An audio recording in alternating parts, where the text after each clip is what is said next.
Ukrainian drones attacked the Azot chemical plant in Russia's Perm Krai overnight on October 3, Regional Governor Dmitry Makhonin reported. The strike briefly disrupted production at the facility, which is one of Russia's largest nitrogen fertilizer producers and a key supplier of chemicals used in both agriculture and explosives. Located about 1,700 kilometers from Ukrainian-controlled territory, the plant produces ammonia, urea, and ammonium nitrate, as well as higher aliphatic and crystalline sodium nitrite.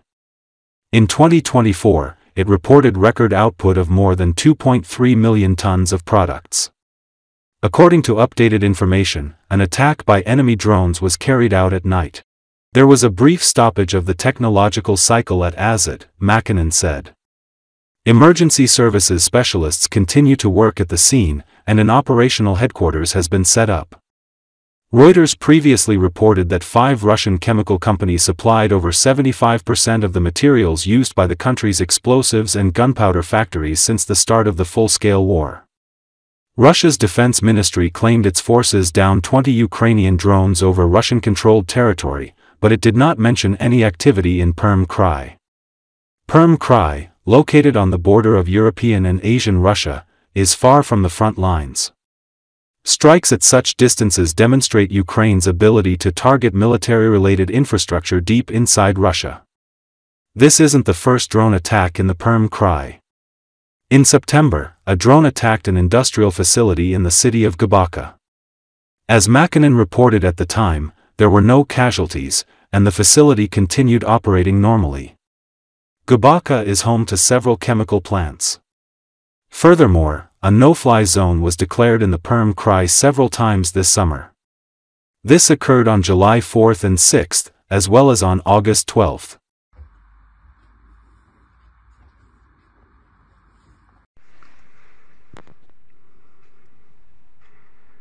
Вот захуярило дом возле меня. На Большевистской, вот она. Большевистская, соседи. Уебало.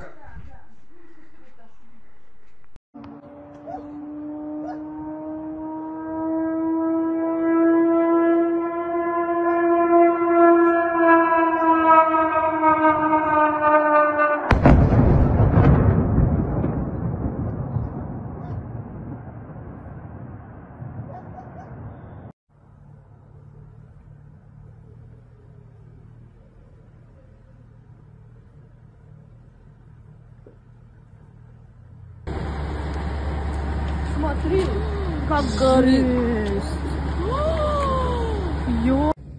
Короче, оказалось, дом тут въебал, вон горит.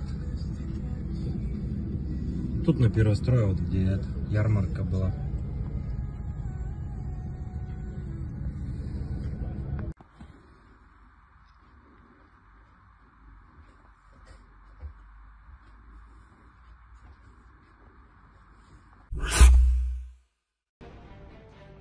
Ukrainian forces are counter-attacking near Dobropilya, where Russian troops are partially encircled but lack the resources to fully clear them out. General Ihor Romanenko, former deputy chief of Ukraine's general staff and founder of the charity fund Safe Skies Over Ukraine, shared the information on Espresso TV. Around Dobropilya, the Ukrainian defense forces are conducting counter-attacks.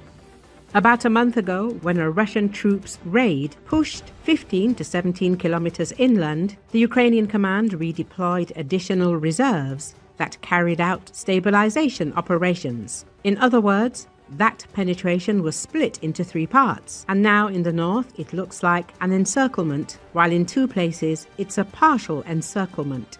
To complete these actions, you need forces to dismantle and destroy what's inside, Romanenko told Espresso TV. He noted that counterattacks have partially liberated territory, but that resources remain insufficient. The occupiers are trying to use drones to deliver supplies and reinforce the encircled and partially encircled areas to try to escape this difficult situation.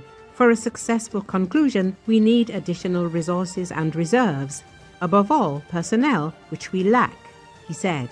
Several Russian military units were encircled near Dobropilya in Ukraine's Donetsk Oblast during the ongoing counter-offensive, Commander-in-Chief Alexander Syrsky said recently. Over the past month, Ukrainian forces have been pushing back Russian troops who had advanced 15 to 20 kilometers towards the strategic Dobropilya-Kramatorsk highway near the contested city of Pokrovsk. Since late August, Ukrainian units have recaptured several villages in the region. Ukrainian forces have liberated 175 square kilometers during their ongoing counter-offensive, while another 195 square kilometers have been cleared of sabotage groups. According to Syrsky, Ukraine liberated settlements Zarychne, Novokonomichne, and Udachne in early September. However, Russia maintained a high tempo of offensive operations across the front line throughout the summer. According to the Ukrainian mapping and monitoring group Deep State, Russian forces captured 1,548 square kilometers during this period, more than double the 659 square kilometers seized in the same time frame in 2024. In the near future, the Russian army will continue to focus its efforts on two directions, Pokrovsk and Dobropilya, according to Major General Andriy Natov, Chief of the General Staff of the Armed Forces of Ukraine, in an interview with Ukrinform. According to him, the situation in the areas of hostilities remains difficult. The enemy continues to actively assault the positions of our forces in the main directions, creating a 5- to 6-fold superiority in workforce and equipment. The enemy is conducting offensive actions along the entire line of contact in 13 main operational directions with an average intensity of 160 to 190 assaults per day, Natov said.